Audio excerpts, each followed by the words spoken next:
All right, perfect. Okay, I can start letting people in if you're ready, Yeah, and it'll just be in this room. that'd be great.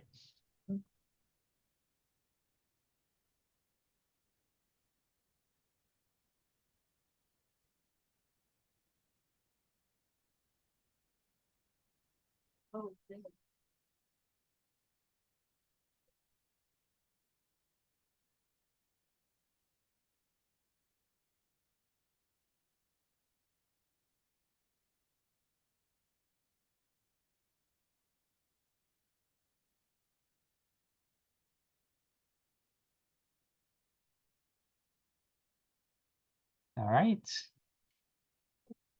So it looks like we have a good panel. Um, Hey, Tanish, do you know if the students are in a different room or because it seems like most of these are panelists. It seems as if these are the only people that joined the waiting room, so these are the only individuals that joined us. Okay. Mhm. That'll be fine. Yeah, I think Joe had mentioned that I'm not sure if the advertisement went out as clearly as it should have. I had emailed Manisha, I think, yesterday just to get a sense of where the ad was, and I think there was another reminder sent this morning. But regardless, I think we should handle the system, the talk anyway. Probably since it's recorded, we'll be able to share it hopefully with the students. But since it's already 12:05, I think we should, for the interest of time and to respect everybody's time, we'll get that started. Let me see if I can share my screen so we have something to look at.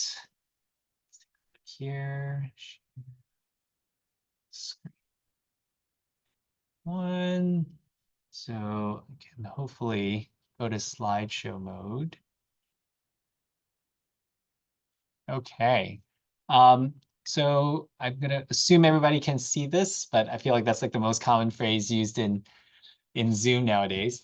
So welcome everybody. Today we're gonna do a 1 hour info session on what it's like to pursue or why to pursue a career as a potentially as a clinician scientist or as an academic clinician. I often say it's about wearing two hats. That's why I entitled it this way. So today, so my name is Glenn. I am a clinician scientist and a retina surgeon at UC Davis Health. I hope to give a introduction on just what my life is like, why I pursue this career, and what are the things to consider about considering a dual degree program. I'll spend about 15 minutes doing that, and then we have a number of students with us and who are all MD, PhD, or ARC-MD student candidates at various stages of training. And hopefully we can get some insights from them. Each of them will give us a few minutes on kind of where they are, what they do, and why they pursue that path and what they hope to accomplish in the future.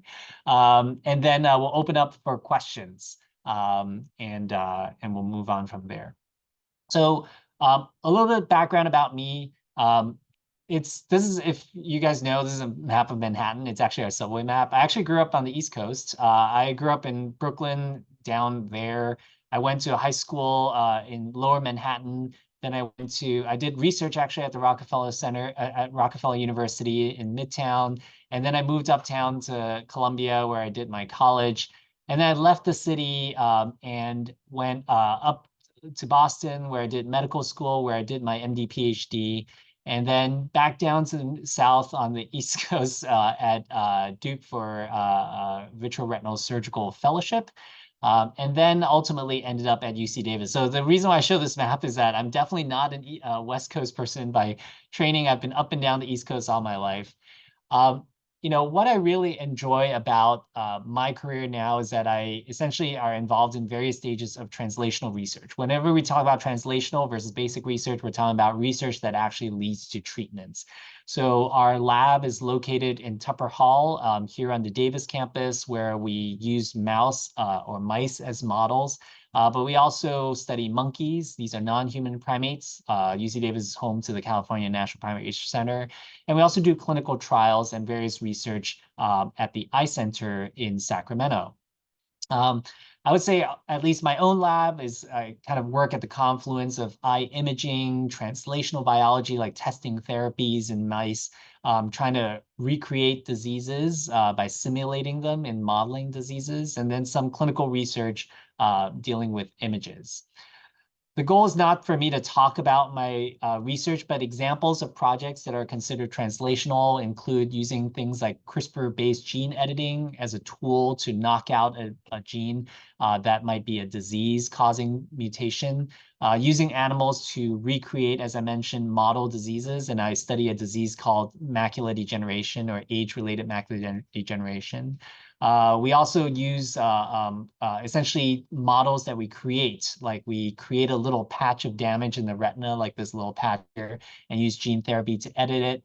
And then finally, we also use artificial intelligence. We collaborate a lot with bioengineers to use artificial intelligence to look at pictures of patients' eyes and see how that can impact, predict how a patient will do, for example, in the long run. So why pursue a combined degree program? So first of all, there are many, many kinds of combined degree programs. You can be an MD PhD, which often takes on average 7 to 8 years. We can ask the panelists, the students here later, what their anticipated time is. Some programs, it's a little bit longer. I would say mine was 8 years. I'd say some people definitely go to 9 years, but I've definitely heard of people also doing it in even 6 to 7 years, although those are extremely rare. You can do a master's degree or some kind of a lot of MD plus degrees where you spend 4 years in medical school, but you spend an extra year doing some kind of research or some kind of creative program. It doesn't have to be scientific research. Some people do, kind of international health. They may want to have a project where they launch something that not necessarily in a laboratory per se. Obviously, there's also social science research that's not specifically wet lab research. There are people who do an MD MPH. Actually, my wife is an MD MPH and is also a faculty at UC Davis. She, as part of her fellowship, did a work in public health. And that usually lends itself very well to people who want to do things like clinical trials, where you really have to understand statistics really well, how to design a well-balanced trial, different methods of studying. So any kind of clinical research tends to benefit very well from MD, MPH degrees.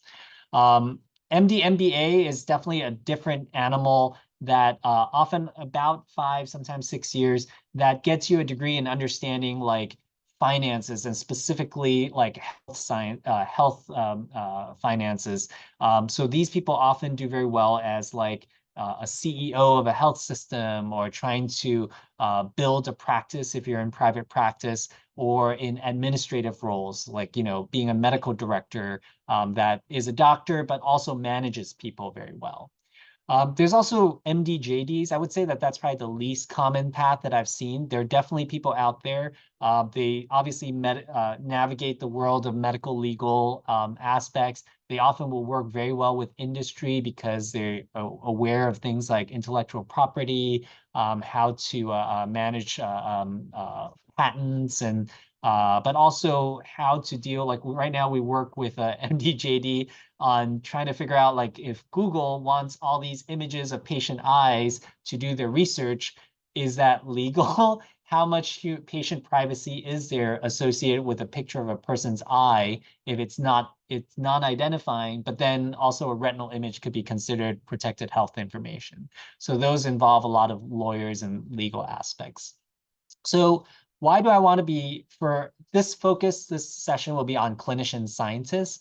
So what are the major advantages of being a doctor? What's the advantage of being a scientist? And what's the advantage of doing both? And I'd love to actually, we'll have a lot of time to kind of talk to all the students on the panel about what they think they get out of being kind of splitting their interest in both aspects.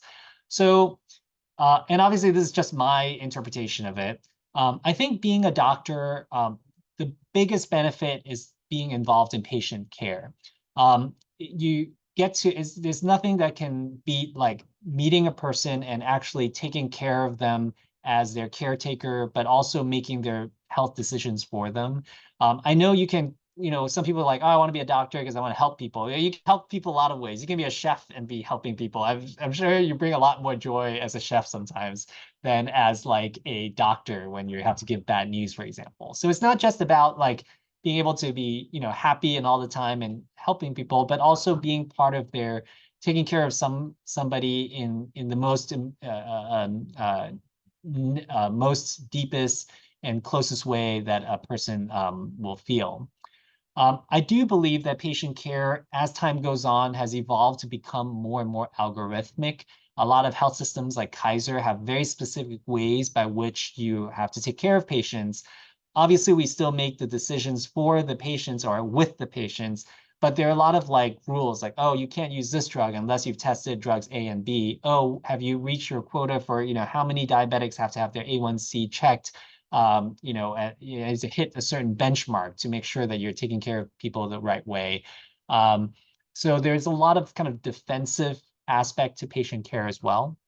Certainly, there's this instant gratification when you work with a patient, like they say thank you, they give you a hug, they give you cookies. There's some aspect to really just helping one person, on a day-to-day basis.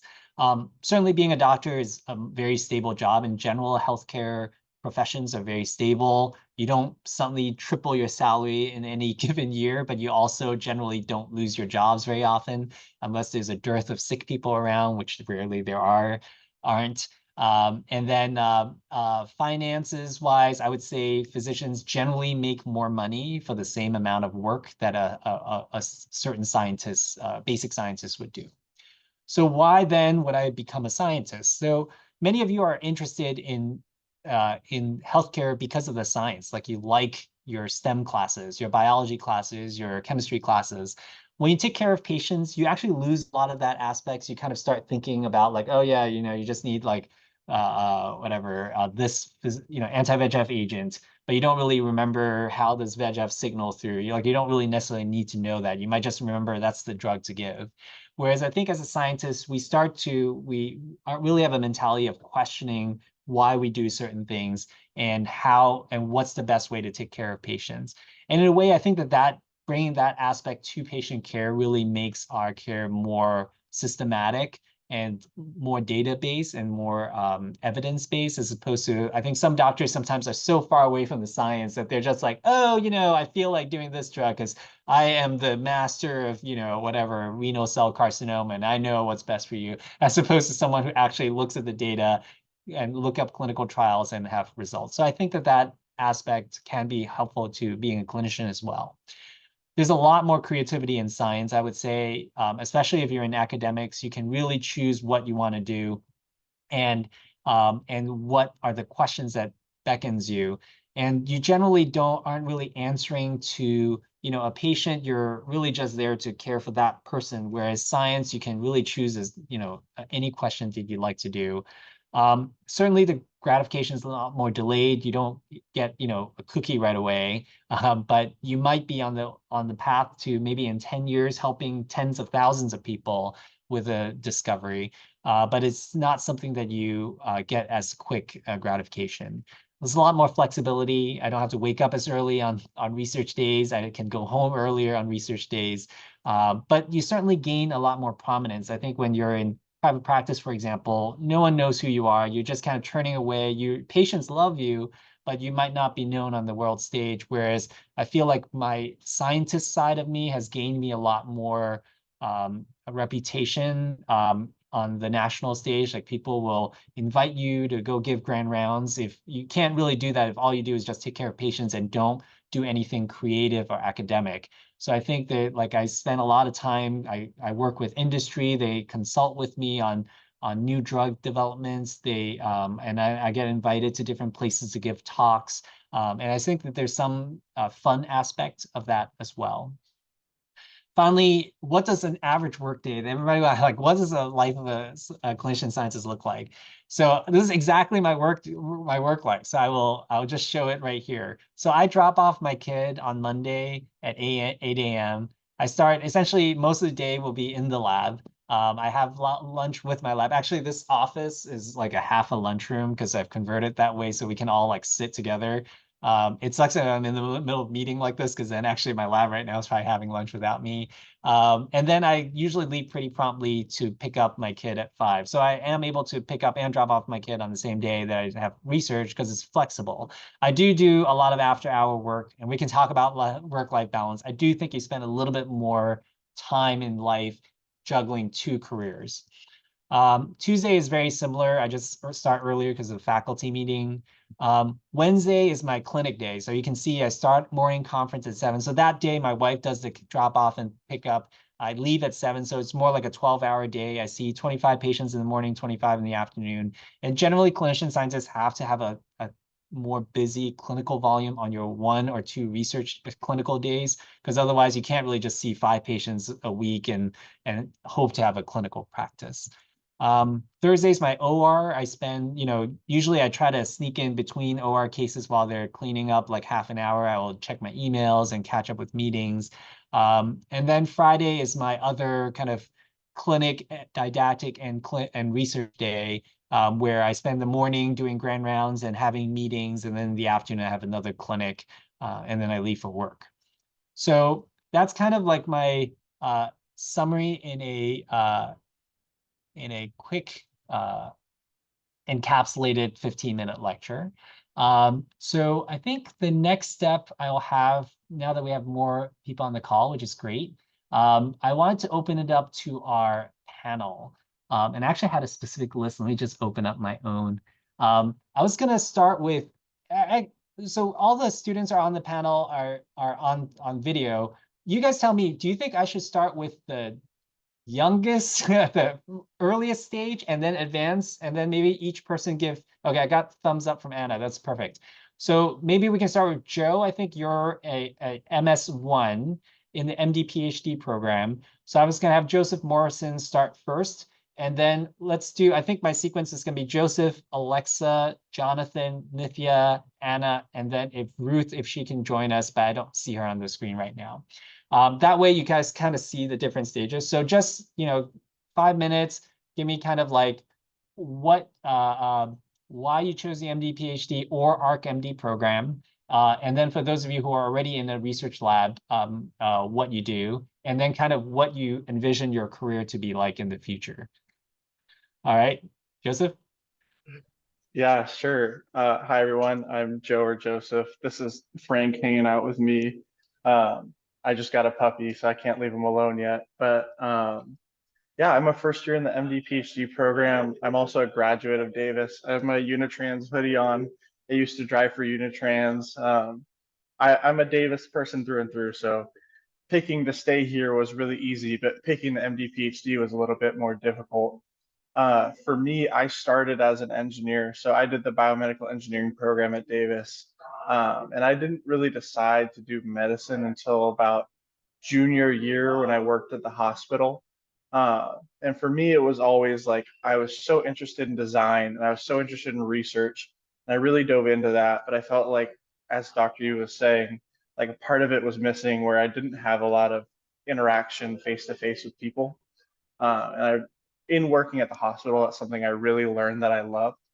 Um, and I was fortunate to have someone in my family that knew what an MD PhD was. And for all of you, I'm glad you're learning now, because before then I had no idea. I thought I could be an engineer or I could be a medical doctor, and it was just going to be one or the other. Uh, and that's not true. So what I decided to do was pursue biomedical engineering, which is the graduate group I'll be joining at Davis. It's also where I did my undergraduate major. And I'll be doing joint mechanics. And then hopefully, granted, I'm an MS1, so who knows what I'll actually do in the end, but hopefully I'll transition that into physical medicine and rehabilitation, which is like, think ortho minus the surgery. Unlike Dr. Yu, I don't think I can commit to a life of surgery, research, and clinic. But I really see a great opportunity there to do engineering research and then transition that into the clinic. And kind of how I think about it is you'll learn about this once you get to medical school, or maybe you already know, but you become board certified in a specialty ideally. And I think of the PhD as a board certification in research. So I'm the person that you go to when you have a question about physical medicine rehabilitation, but I'm also the person you can go to when you have a question about engineering research. And I say this 8 years down the line, or possibly more. For me, I think it's going to be 7 to 8 because I'm not a big live animal or in-person model researcher. I mostly do computational, so that can make it a little bit faster. I don't have to worry about IACUC and mice, or I definitely still submit IRBs for a lot of my research, but almost always when I do like quality improvement projects, they're exempt, or computational projects, a lot of times they're exempt, or a Yeah, lower level where it's not hard. So yeah, that's what definitely. I see for myself. The 6 month, the one that I know, the MD PhD that I know who did it in 6 years was a computer science person. He's actually Mhm. now like CIO at my medical school. Because essentially that's all he did. He developed a lot of software, and then other people used the software, and he got his PhD very quickly. And it also shows that you don't necessarily have to be like he actually. I asked him like, "Do you see patients?" He's like, "Yeah, I see them walking around the building all the time." Because you can definitely pursue an MD PhD and not do any patient care. Majority of us end up doing some patient care. It's probably more likely you'll do patient care and not do research. Some people give up on the research aspect. But I think it's rare that it would, but it's definitely doable. I'm going to move to Alexa next because I think she is a ArcMD student, and this is a slightly different path and is a second year. Yeah. Hi, everyone. My name is Alexa. I'm also an Aggie, so go Ags. So I went to UC Davis as an undergrad and I majored in biochemistry, molecular biology. I stayed as a junior specialist at Davis, so got a lot more research under my belt and decided to apply to the ArcMD program, where it's a 5-year program where you have a dedicated research in between your 3rd and 4th year. And for me, I think when you're really passionate about research, it's really hard to choose between like MD, PhD and like not consider it, especially if you're really interested in research. And so for me, going and applying to medical school, I was in between like, do I do MD, PhD? Can I do research as a medical student? And sorry, as a doctor. And so I think ArcMD really meets the needs and like accomplishes what I want to do like later down the line as a doctor. And I was able to envision that during the summer when I went to the NIH for a summer program. And I think it's really cool because I got the opportunity to see like how medical doctors can be at the forefront of clinical trials.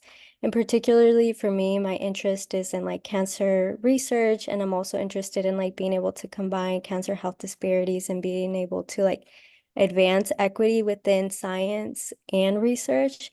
And so for me, like looking into the future is like really something I hope to do, is being able to run clinical trials that focus on cancer. I don't know where specifically, I'm still trying to figure out that aspect, but very interested in like combining my research interests in like social justice and advancing equity within cancer trials. So that's a little bit about me. Thank you, Alexa. Let's move on to Jonathan Moe. He is I think you're a second year now still, but you're pursuing an MD PhD. I think that was the plan when we last spoke, but go ahead, Jonathan. All right. Hi, everyone. My name is Jonathan. I'm second year here at Davis. So a little bit about me. I'm unfortunately didn't go to Davis for undergrad, but I'm happy to be here now, and it's been awesome. But I am originally from the Bay Area. I went to undergrad at Johns Hopkins and Peabody. And I sort of had a two-school experience in like neuroscience and music, and I had like very disparate lives there, but it was so much fun. And that's how I got really interested in auditory neuroscience and like hearing mechanisms. So that was sort of my lead into research. And I joined an auditory neuroscience wet lab. After a couple of months, I found out that wet lab is not for me. And I think in undergrad, wet lab was really my entire conception of what research was. So I'm really glad I had that opportunity to like sort of delve into that. But after that experience, I was like, I don't think I want to do this sort of research. What's other sort of research is there? And that's when I started doing more sort of translational research with cochlear implants, which are devices that give back a certain amount of hearing to individuals. And to me, that was a really awesome experience. It was a like sort of a perfect marriage between like neuroscience and music. And really, it was that experience that sort of pushed me to apply to medical school. So, kind of like Alexa, going into medical school, I was really sort of debating, do I do an MD PhD or not? And UC Davis really offers this like sort of really happy in between, which is the ARC-MD program that Alexa was talking about, which is a way to do sort of formalized research, but not commit to a PhD. So I actually applied as an ARC-MD student. And then when I came to Davis as an ARC-MD student, I started doing research, and like my sort of interest in cochlear implants and bioengineering sort of grew. And I actually switched recently to the MD PhD program less than a half year ago. So for me, like my motivations for doing ARC-MD and MD PhD are quite similar. I think I just wanted more time and more formalized skill set building in terms of bioengineering because I didn't really get that in undergrad. But looking more long term, to me, like my end goal is the same, you know, to have that patient care portion of my life, but also be able to sort of improve the treatments that I'm actually giving to my patients as well. Those two things together, they just like make so much sense to me. And that's why I want to live in this space. So that's a little bit about me. Thank you, Jonathan. I think it's actually very interesting that you're one of the few people who are like, you know, went one path and then chose the other path. And that's a big decision, you guys. If you are interested in doing something more than just medical school and have either do I take one extra year, you know, there are a lot of pros and cons, and I'll open it up later when we do questions. But one big difference is that, first of all, when you do an MD PhD, there are places that have what's called an MSTP program. It stands for Medical Scientist Training Program. This is an NIH supported program that will fund the position. So actually a big difference for me when I was trying to decide was that if I were to do med school, I'd have to pay for 4 years of tuition. Whereas if I did an MD PhD, that's an 8-year free ride. You actually get paid during those 8 years with a stipend. It's not, you know, it's not a huge amount of money, but actually for me was enough for me to actually, I shared a condo with a roommate and actually paid off. I actually still own a condo that I bought as a student. And I really gave me, even though everyone's going to say like MD PhD is a long ass track. It's like 7 to 8 years. That's long. There's a lot of school. But, you know, that having that financial independence early, I think took a lot of resources away from, you know, a lot of responsibility off my parents in terms of financially supporting me. And it allowed me to, I think, gain a lot of, equity up front. Anyway, so I'll move on to Nithya. I think you're doing your research here now, so you're in the midst of it. Yes, I am. Hi, y'all. My name's Nithya. I am what I've been calling a pseudo fourth year. So I finished my third year. I'm doing my research here right now, and will in a few months go back to med school and do my fourth year. I'm part of the ARC-MD track. I'm going to echo a lot of what Jonathan said. I too am not from Davis, or was at Davis for my undergrad, but very excited to be here now. Similarly, I actually grew up in the Bay and went to the East Coast to a smaller women's liberal arts college to do my undergrad. I studied math there, and then I did my master's in bioethics before coming all the way back home to do med school here. I sort of fell into medicine more than research and being a scientist. I actually went to college knowing that I wanted to pursue research in some aspect. And initially I thought I was going to pursue just a PhD and teach eventually. I fell into some clinical experiences and realized that the research that I wanted to do and the kind of research that I wanted to do would lend well to being in clinic and working with families and vice versa. Right now, I am interested and currently pursuing more bioethics focused research. So this is a little bit more humanities leaning. And I'm looking at end of life care decision making in our pediatric populations and how we can best support our families when they're making really difficult decisions. Perfect. Thank you so much. And then last but not least, we have Anna. Is it Anna or Anna? Anna. Anna, who is back in med school after her MD PhD. And that's always the most challenging transition, at least for me. It was like the first day when you've spent like 4 years doing a PhD and then you come back to resume med school. So tell me about like how you started and how you got to where you are. Sure. Grew up in the Bay Area, went to Berkeley for undergrad, didn't really know what I wanted to do. I was a comparative literature and molecular biology double major. Still didn't know what I wanted to do at the end of that, so I decided to do more school, and I went to the University of Michigan and got 2 master's degrees there in Russian Eastern European studies and human nutrition. Again, like 2 very different fields. But it was at the University of Michigan where I think visualized my career trajectory and have been like very steadily pursuing my goal. At U of M, I did an entrepreneurship competition, and our goal was to create something that would improve public health. And so we decided to improve breastfeeding outcomes. That was my interest, my team's interest. And I don't know if any of you have ever done a business competition, but part of that, you have to speak with a lot of the potential end users of the product. And so I spoke with a lot of breastfeeding women, a lot of physicians who support breastfeeding, lactation consultants. And it was during that experience that I realized, wow, there's like no evidence for anything for breastfeeding. There's really no physician specialty dedicated to breastfeeding. There are no scientists who are also physicians who do breastfeeding research. There are no physicians who are also scientists like in this space. Like there's a huge opportunity here to really improve the field. And my team won that competition. And when we were talking to the judges at the very end, and they asked, okay, what are you going to do next? And I said, I'm going to become an MD PhD in breastfeeding medicine. They're like, okay. So I actually only applied to UC Davis. This was the only school I applied to for the MD PhD because UC Davis is the #1 place in the country for human lactation research. We have a lot of work about like how human milk composition is determined. We do a lot of mammary gland biology research. We have a lot of clinical trials. UC Davis is very strong in animal research, and most of the stuff that we know about breastfeeding is from the animals, like from mice and from dairy cows. So I knew that this would be the place to train. And of course, like I'm from the Bay Area, my parents are close.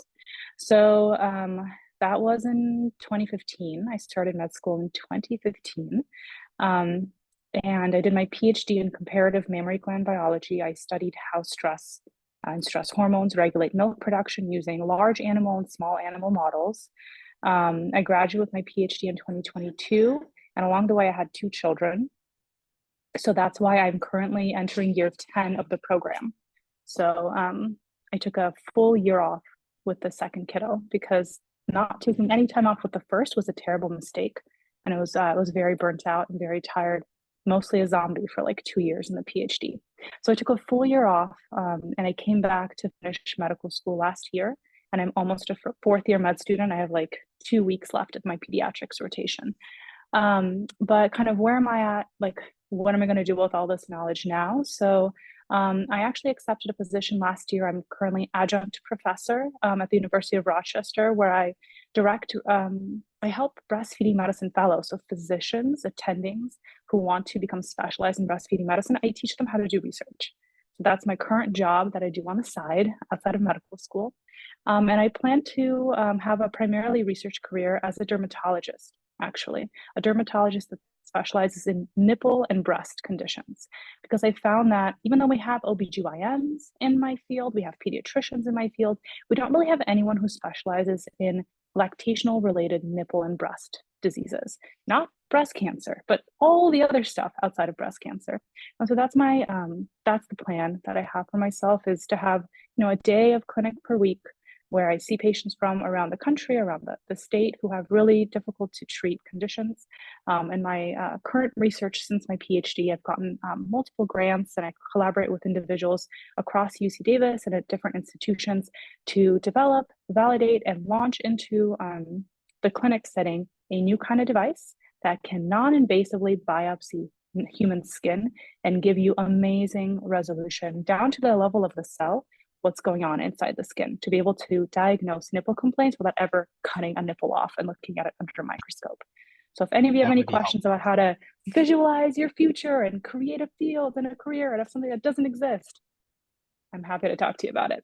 I really like that story because it actually tells I feel like that's what we all aspire to as clinician scientists, that we do something that actually leads to something, a product or a technology or something that can help people.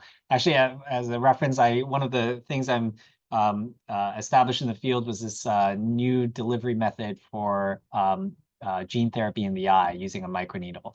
And it was actually out of I was actually a fellow just, in training, and we were just taking pictures of people's eyes, and I was like, oh, what is this gap here? And then that led to a paper that showed that there's like a space in the wall of the eye that's called the suprachoroidal space. And then I approached a company. I was like, hey, you guys are making these microneedles? And then I asked them for grant money, and then they're like, no, we don't have any money, but we can donate some needles to you. And then I got my own funding. And then the next thing I know, we now have, phase 2 human clinical trials using this microneedle technology. And it was completely serendipitous. I didn't come to UC Davis to be a microneedle gene therapy guy. It just so happened that I did some research in one aspect. And that's what's really fun is, and then now, I'm actually telling patients like, hey, would you like to enroll in this trial? By the way, I designed this needle. It's kind of cool, just to be, as opposed to just, using drugs off the rack. Anyway, I'd like to open it up. We have about 20 minutes left. I'm like on perfect timing. Thank you, everybody. I think we were supposed to have one more student, but I don't think I see Ruth on the call. So she had told me she might be doing a consult. So that would be the reason why 4th-year med students are much harder to get onto a call like this. But questions from the audience. Anyone, you can use it should be a hand raise function, or you can type the question into the chat.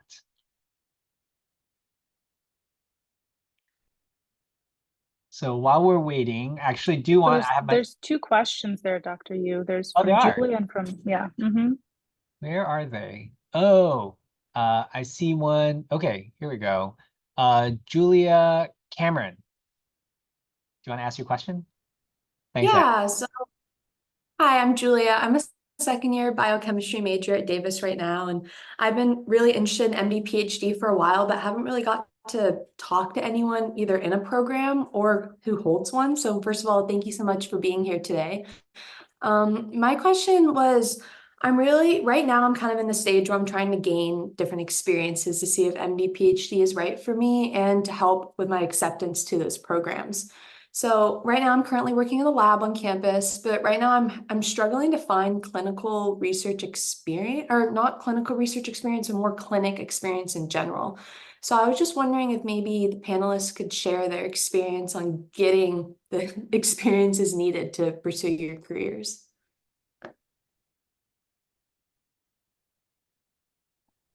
So are you asking about how to get like patient exposure to patients in the clinic or in the hospital setting?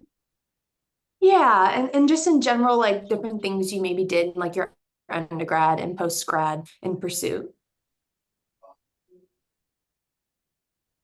So that can be quite varied. You don't have to be like a volunteer in a hospital to get your patient and exposure. In fact, oftentimes it's better to have like a few very salient experiences that you can then write about, as opposed to like, oh, I spent this many hours shadowing XYZ person. I've read countless numbers of applications to med school at this point, and you kind of like read over those parts. Like your eye doesn't like stick to anything unless it's like a really personal and really interesting experience. So I would seek out other opportunities to provide patient care, whether that is, volunteering at a health fair and like actually being the person who does the, blood pressure screening and like seeing that like live interaction with someone who's seeking healthcare. I studied abroad in Chile, and I worked in a lot of different public and private hospitals. I helped like deliver babies and do newborn checks and stuff. So I wrote about that. I worked in like human milk banks, seeing women express milk and donate their breast milk to babies in the NICU. And so I wasn't the one, like I didn't have the prototypical, like my uncle is a cardiologist and I shadowed him for every weekend, whatever. I had this like random experience that I created in a different country. And I think that really stuck out to the reviewers. So seek out things that are interesting to you and don't feel like you need to do something to check a box because it says that you have to do it. As long as you are finding passion and interest in your work, that will translate beautifully in your application. and you won't feel like you're just like cookie cutter for every single experience. Yeah, I completely agree with Anna. I think it's about telling a story. That's what you're doing in an application. Like, like Jonathan's like music and cochlear implants, like it kind of fits together, like it tells a story. And I remember like just in general, like even like an experience, like I just did like interpretation for someone that didn't speak a certain language, and how much I gained from that one experience was much more than just like, oh, how many hours you've worked in a, in a healthcare setting. So like these very personal experiences, especially if you do something programmatic, like where you don't just sign up for something, but you actually develop something or started something, that would be much more impactful. Another question from Takmina Abdul. Hello. Yes. Hi, my name's Takmina. I'm actually applying to Davis right now for medical school, and I was interested in the ArcMD pathway. And I guess my question is something that I mentioned that I heard, I think Dr. Yu mentioned, was the master's in public health. And so I too, like Alexa mentioned, am interested in doing clinical research as a physician. So I was wondering, like, what is the difference between getting a master's in public health versus a master's in clinical research that the ArcMD program offers? Does anyone from the ArcMD program want to answer? I can try. And I say try because I am not doing the master's in clinical research right now, though I do have classmates who are. So I'll go out on a limb and say I can speak for them. But I think honestly, it'll come down to the skill set and the courses that you're hoping to take through these two programs. Master's in public health is amazing, and especially if you do programs that focus on epidemiology or more of the clinical research side, you're going to have a set of coursework that looks very, very different from the master's in clinical research that you can get through the ArcMD program, or otherwise you don't have to be affiliated with ArcMD. We do have some biostats courses that folks take, as well as courses to more critically look at biomedical literature. But again, it's just going to come down to the courses and what you feel like would be most useful for you in your career trajectory. I can add to that since I have an MPH as well. So an MPH is going to be less research. It's going to be a lot more understanding what are the different pillars of public health, everything from epidemiology to environmental health sciences, biostatistics, health behavior, health education, and usually a little bit of health administration as well. So we'll be taking a lot of coursework. And usually there's a required field experience where you are doing public health work in some shape or form. A lot of people do it in a government agency. Some people do work abroad as well, but it's less, the emphasis is less on research and more on like translational and applicable skills versus a master's in science. You're going to have a little bit of coursework, but the majority of your time is going to be spent doing research. So it's you actually complete a master's thesis at the end, and you usually have some sort of publication or a manuscript that's suitable for publication at the end. So different goals. For some people, an MPH is sufficient and they go on and get their careers in public health administration or like as a supplement to their academic medical track. Oftentimes a master's in science, from at least a lot of the graduate students in my PhD lab, that was kind of a stepping stone to a PhD. A master's in science was not always sufficient to be able to do independent work, but I think it depends on what your field is going to be. Because typically a master's in science is going to be more wet lab or computational research, not clinical. It's just hard to get clinical research done in a year. It's possible, but it's a lot of work. Yeah, and also with regard to people like, let's say Jonathan, I would say it's actually uncommon to start with an ArcMD and then not upgrade, but like extend into an MD PhD program. But there are actually a good number of people, at least when I was an MD PhD, who goes the other way. So there are people who've committed to an MD PhD program initially, and then either due to personal reasons or just their research not working out very well, there's always this period of time for those of you who've done like a PhD, like year like 2 or so, where you suddenly have like this depth of despair. Yes, that no you're just end like, in sight. I don't know if I'm gonna finish. One of the biggest difference I think between medical school and a graduate school is that in medical school, you work very hard, but there's certain milestones and you just have to work hard and do the thing and then you'll be done. In 4 years, everyone is an MD as long as you do your job. PhD is very different, right? It's very dependent on thesis and your PI, your principal investigator, your mentor, the project itself. Sometimes things just don't work out. I had a project that I spent 2 years on that I threw away because it didn't turn out the way I wanted it. Luckily, I had multiple projects ongoing. I had another colleague that had to switch labs after 2 years because his PI turned out to be not very nice, and then ultimately he had to abandon the lab. And do you start from scratch? Like, what do you do? So there is this uncertainty with the PhD aspect itself. So I think that there are definitely people who at some point will decide, like, I don't think I want to go through the entire 3, 4, 5, 6 years, maybe even, but just the PhD.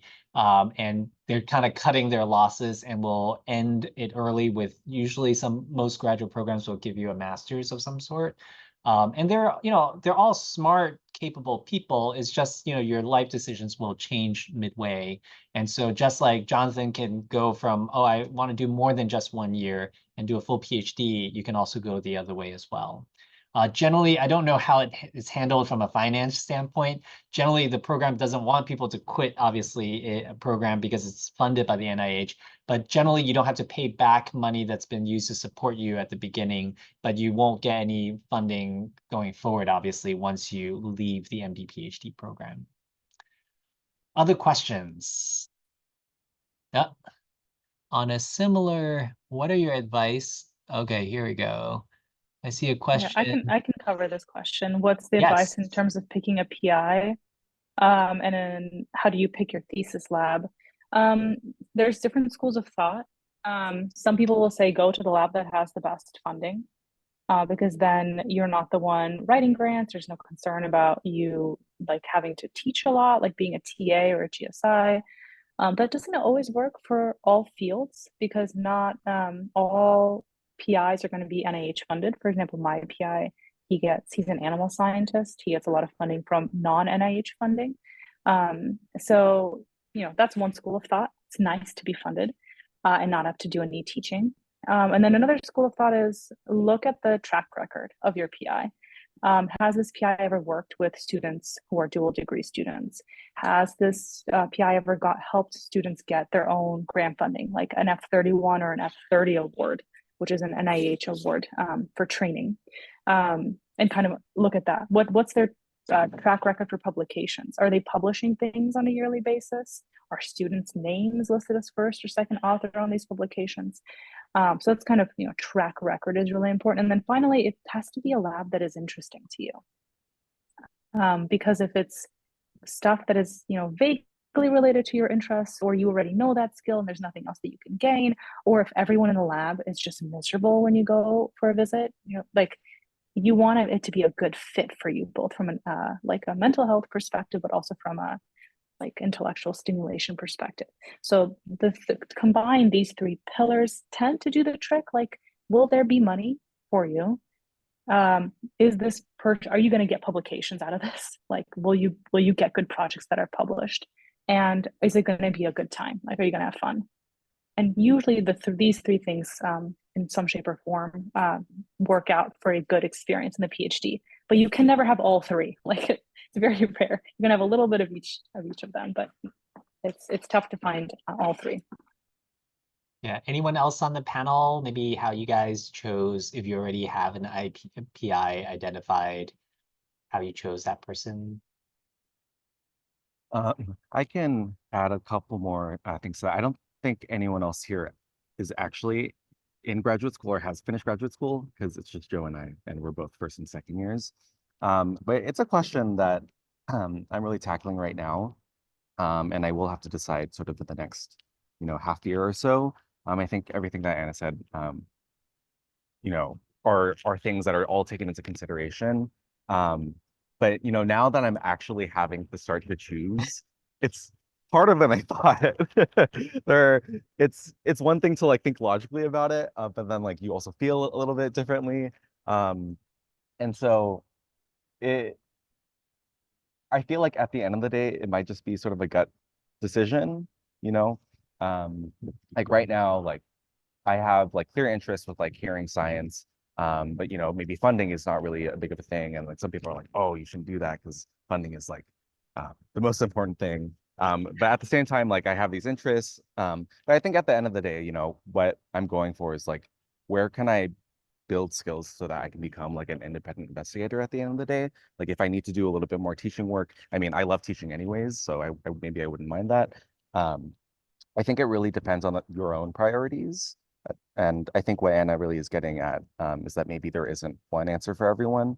It kind of depends on sort of what you're looking for, and that'll differ from person to person. So One thing I would add, just from my own personal experience, is that the PI is a little bit more important than the project. If it was a choice, hopefully it would be both, that you like the project and the PI, or it's a good project and a good PI. Sometimes not exactly the same, but I do think that, you know, the goal of the PhD is not to, your career is not necessarily based on the PhD. Many of us change topics, but it's to build the skill set. And the skill primarily is how to be a scientist. Or be a researcher of whatever subfield, not necessarily that specific topic. So you might have a very sexy topic, publishing really high profile journals, but if your PI is an asshole and won't teach you anything, or that you don't have a good experience, it can turn you away from science. And I've actually had people that happen to, because the lab is very high powered. But it turns out they're all like foreign postdocs that none of them speak English and no one speaks to each other and everyone's in their own silo. So you don't really have the environment of, you know, what it's not like to be a scientist in a healthy environment. So I think that that's also important. Any other questions?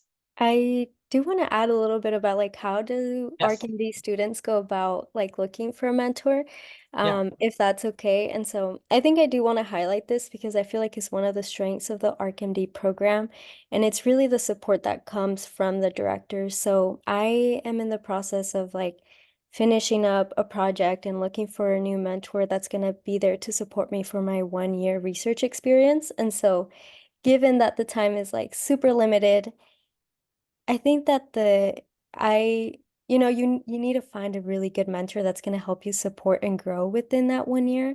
And that's actually very challenging in itself and something that I've been struggling with. But I think one of the things that I do want to highlight about the ArcMD program is just like the mentorship, the support, the guidance. Like I cannot speak highly enough of like how supported I have felt since entering the ArcMD program. So I think it's just amazing and something that I did not experience like during undergrad. I felt like a lot of the stuff I had to do on my own, but this time I feel like I definitely have like a team who wants me to succeed and move forward. So I wanted to kind of just put that out there and hopefully convince you all to join ArcMD because it's an excellent program. I feel like that where I feel very supported and I feel like I can accomplish the goals that I want as a medical student and then hopefully future as a future doctor. So if anyone has any more questions, I'm happy to share my contact information as well, just in case y'all have any lingering questions.